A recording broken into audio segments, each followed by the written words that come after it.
Welcome Nikon Z shooters. Today I wanted to have a talk about the range of zooms that Nikon have in the Z mount already. It's really easy to get focused on what's missing in the lineup, cough cough, 85mm, 35mm, but there is actually loads of different options. They've just announced a second line of cheaper 2.8 primes that I think is starting to really build it out and give a lot of options for different shooters depending on what your needs are. So I've got all 6 of the wide and standard zooms here. I want to talk you through them, but then also take some test shots with each one and let you download them so you can check them out for yourself. Let's just run through them here briefly. We've got the new 17-28 f2.8, the 14-30 f4, the 14-24 2.8. Then we have the 24-70 f4, the 28-75 f2.8, and the 24-70 f2.8. Quite a big price variation. The 2 lower models are fairly close, but then the 2 top-end ones are a huge jump over the other one. So what we want to draw out here is basically, is there any reason for you to go for the top-of-the-line one, or will one of the other options, like an f4, maybe do it for you? Before we jump into this, please, so let's first take a look at the wide zooms. So for a while we've had the 14-30 and the 14-24. The 17-28 is the new one. There's a lot of conjecture that the 17-28 and the 28-75 are rebadged Tamron lenses. Certainly the look and feel is in line with Nikon. They have the control ring on them and stuff now, but the lens optics do look very, very similar to the Tamron ones. In terms of the build and the pricing, it's kind of interesting. I would say there is an obvious premium for the 14-24, but something I love about all 3 of these, they'll all take standard screw-on filters. The 14-24 also gives you the option of a slide-in gel-style filter on the back of the lens, but all the others will just take it up front. The 17-28 doesn't extend as it zooms. The 14-24 does, but it doesn't extend past the front of the lens. So you can still put that round filter on, and the 14-30 extends quite a lot. But again, the filter is sitting up front, so that's no problem. In terms of price and what kind of separates these out on paper at least, the 2 f2.8 lenses are 9-blade rounded apertures, whereas the f4 is only a 7-blade aperture. The 2 cheaper ones, the 2.8 and the f4, are both similar weights, 450 grams, 485 grams. Stepping up to the 14-24, you're looking at 650 grams. But I have to say, comparing it to the old 14-24, it's a much nicer build and overall better balance than that one was. But at the price difference, I don't know if it's really going to make sense for most people. The 14-30 is an f4, but a great range. 14-30, really covers all your ultra-wide stuff, and it is $1,400 or $1,350 thereabouts.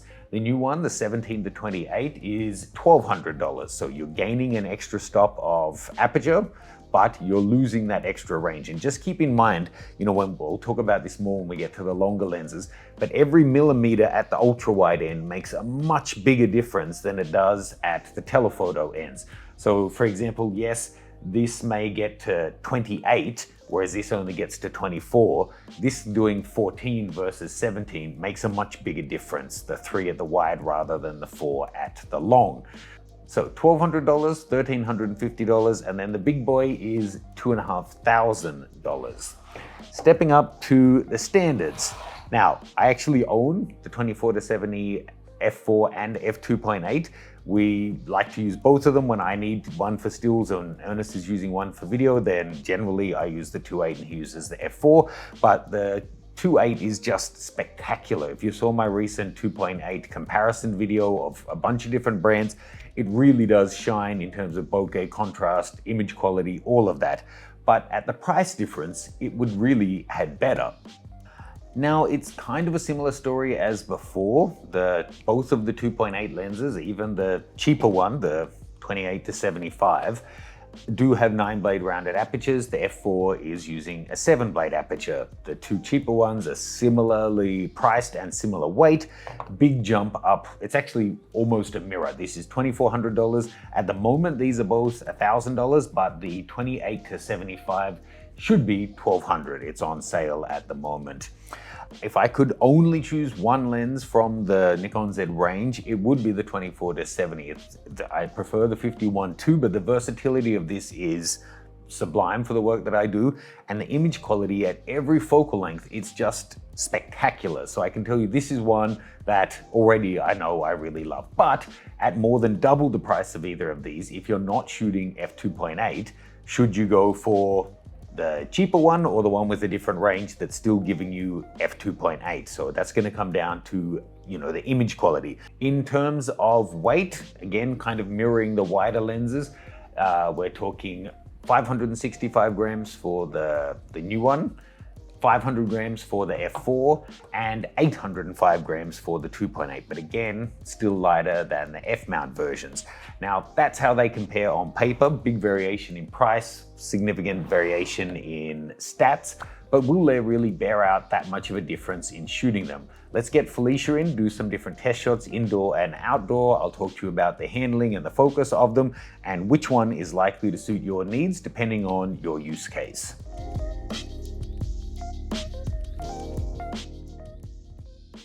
So ultra-wide angle lenses have lots of different uses. Obviously, landscape or architecture are obvious ones. I actually like to use 28 and wider for street as well.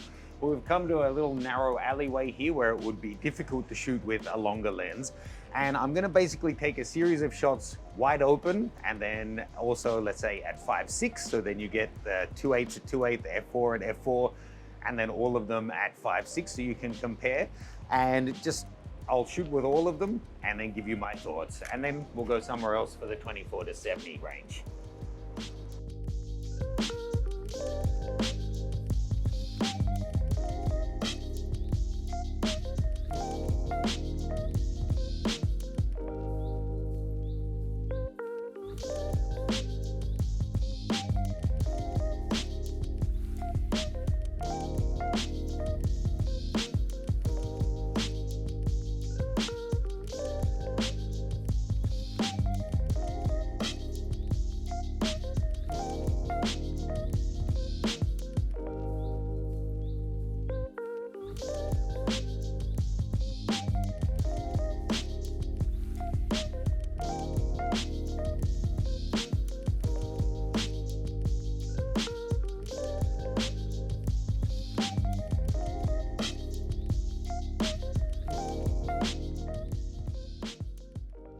So look, the 14-24 is obviously a spectacular lens.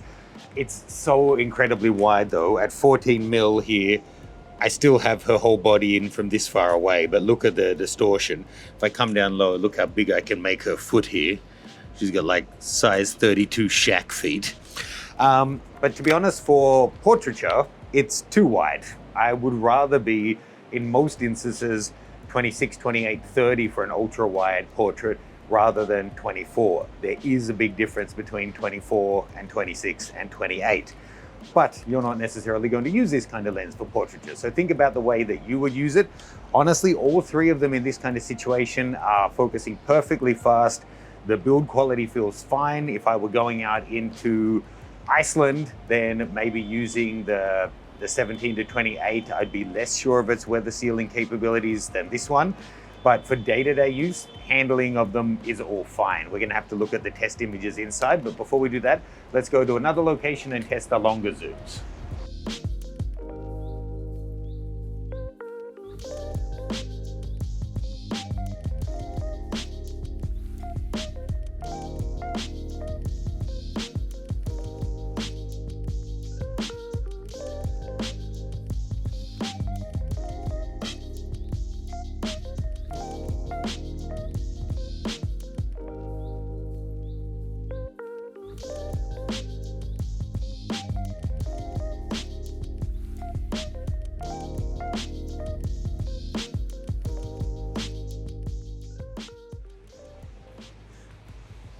Now, I tell you what, it's really nice having a camera that has a sensor protector, the Nikon that closes when you change your lens, so then it's not getting dust on it.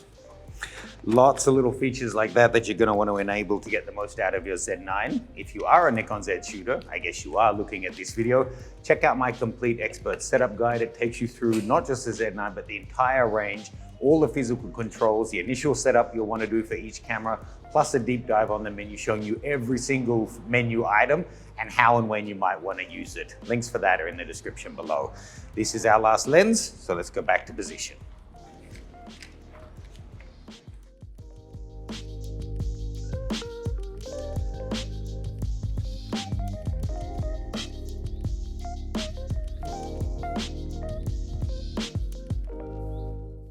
So look, on the 24-70-ish lenses, the main handling difference, the F4 with it extending in and out, it does feel plastikier. The 28-75 actually feels quite nice. I would say of the three though, it was actually the 28-75 that wasn't performing as well with eye autofocus. Still, I think it got the shots, but you know, lagging behind on the display, maybe for whatever reason. Maybe it's a remade Tamron one, maybe it's just that it's a cheaper one, but the 2.8 and the F4 even definitely seem to stay with her eye even better. Let's go back into studio, take a look at the sample files, make sure you download them because I want to hear your thoughts of the three different lenses in each category. Was there a significant difference and which one would you choose? So let's head back in studio. Okay folks, so what did you think of that so far? I want to be balanced in this. I really do think that it's great that there's 3 tiers of zoom in the wide and the standard end for Nikon now, but we have to balance it out that there's still pieces of the roadmap that are missing that a lot of people are waiting for. So would it be better to have a 35 fast prime and an 85 and a 105 fast prime rather than triples of some lenses? Also, it does appear that 2 of the lenses are basically rebadged Tamrons. Was that the entrance fee to get the license to be able to develop their own lenses? I don't know. At the moment, the ones that are coming out are a little bit more expensive for Nikon mount than they are for Sony, but the Sony ones were higher when they came out too, so hopefully it's all going to come out in the wash. As I said, I'm going to give you sample files you can download to check these out for yourself. You can grab them over at learn.macgranger.com. There's a link in the description below. There's also the link there for the 5-day deal. It's currently about halfway through the sale as this video goes live. We've raised over 40 grand for charity already, and we're hoping that we can push way past 100,000. So please do check it out. Use my link to get that bonus art nude body paint shoot with Steph. Tuesday, the 18th of October, and it's gone for good. It includes courses from Peter Hurley and Nick Page and Lee Morris and all kinds of stuff. Landscape photography, portrait, editing classes, LUTs and tools, and more than I can possibly unpack for you here. So it's worth taking a look at. Let's take a look at the images first. So here we go. Here's some on the 14-24. So this is our Primo lens. This one is at 24mm at F2.8. You can see we don't have a whole lot of distortion going on, and this was a low light situation, so I was down at a 50th of a second, ISO 72, but it is giving us really, really nice results. Now, some of these I've done a little edit on, but the files I'll give you to download will be RAWs. This one is at f5.6, so again, I mean, that's a black and white conversion, but we are getting, you're going to notice on all of these lenses that they're sharper and more contrasty once you stop down a little. That said, the Primo options are better earlier in their range. Let's jump out and take a look at the 14-30. I have to say, there's a trade-off on everything, right? Having the extra range going up to 30 and then being an F4 for a lot of shooters, that's going to work great for them because they're not going to ever shoot their lens wide open anyway. You can see this does have quite a bit of distortion in the corners. A lot of ultra wide angles are going to have that. It's not unique to this lens. You're going to do better putting your subject into the middle of frame and then at the long end. And here at 30mm F4, we're getting really nice results. I'm going to do a summary on the lenses on my thoughts at the end, but I can say this, I think, overall, I think is a better lens than the 24-70 F4. Taking a look at the Tamron, I said it, sorry, whoops. Taking a look at the Nikon 17-28. Not as wide on the wide end, longer on the long end, and F2.8. So, you know, you have to think about what's going to work for you out of those two, whilst at the moment they're similar price. Here at 70mm wide open, it is giving you nice sharpness, decent contrast, again, some distortion in the corners, and being a 2.8, by the time you stop down to f4, you're getting to better sharpness, which is where you are starting out on the other guy. So in this kind of situation, to be at a fast shutter speed, I was actually up at ISO 2000. So having the extra stop of aperture is a good thing. Otherwise, we would have had to double that if I were shooting at f4. Let's step up to the longer lenses. We'll do them in reverse order this time. Firstly, the 28-75. I misspoke calling it a Tamron. It is definitely, in terms of build, their Nikon lenses, having the control ring and everything on there is nice, but optically, I guess you're going to find some similar kind of results. This first one at 47mm at f2.8, so wide open, backlit situation, lovely detail coming through there. I think this is going to be a great option for a lot of people. And then at 58mm at f5.6, stopping it down a full 2 stops, you can see we're retaining great detail. It was backlit, but it's still coming together really, really nicely. I'll talk more in the conclusion, but I think that's going to be a really compelling option for people. The 24-70 f4, now exception to the group that does extend so much when you're shooting it. Here at f4, I mean, this is a black and white conversion that maybe you're losing some of the tonality. Let me just undo that for you. So here as the color version, look, it's doing just fine. It's just not a wow lens to me. And here at 70mm, f5.6, a little bit of motion blur in the hand, but the face is nice and sharp. Again, everything is acceptable within the range of what you want, and for the price, I think it's quite reasonable, but it doesn't kind of blow my hair back, although at my age, it takes a lot to blow my hair back. Then the 24-70 f2.8 S lens. I mean, you'd think that I'm sponsored by Nikon for this lens, the way I rave about it. I think it's just exceptional. I'm a 24-70 shooter. I've owned so many generations of their lenses, and this is head and shoulders above the rest, in my opinion. Here at 70mm f2.8, razor sharp, and it just focuses so great with the new bodies.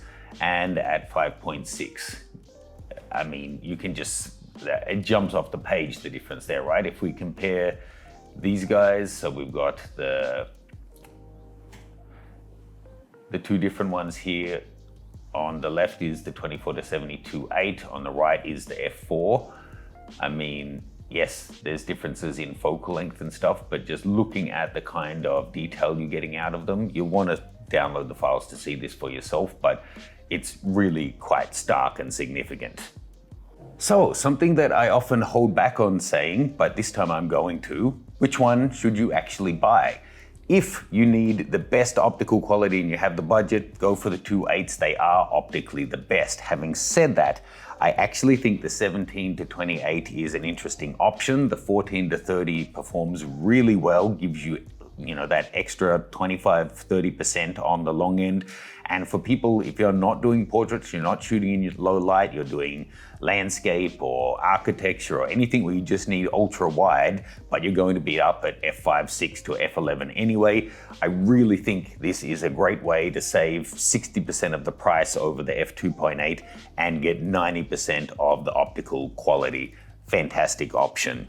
Looking at the 24-70s, a different proposition. The 24-70 f4 is a nice lens. We film with it a lot. You can absolutely do everything with it. It's just not particularly special. And 24-70 is a range where having a fast aperture for a lot of shooters is going to make a much bigger difference than it does on the ultra wides. I would say, I don't know, I have to say I think the 28-75, unless you need that 24-28 range, the 28-75 is probably a better option. I think it's got a nicer look, it's about the same price, and it gives you the extra aperture. I don't see significant downsides to it versus the 24-70 f4, but if you have the budget, and let's keep in mind it's more than twice the price, The 2.8 is just spectacular, but I think the 28-75 is a great option for people, for most people, you know, if you don't want to be spending that extra $1.5 just to get the extra 10% of optical quality. Let me know your thoughts on all of that. Download the sample files below. Check out the 5-day deal, ends on the 18th. If you have any questions, as always, leave me a comment below, and I'll see you guys soon.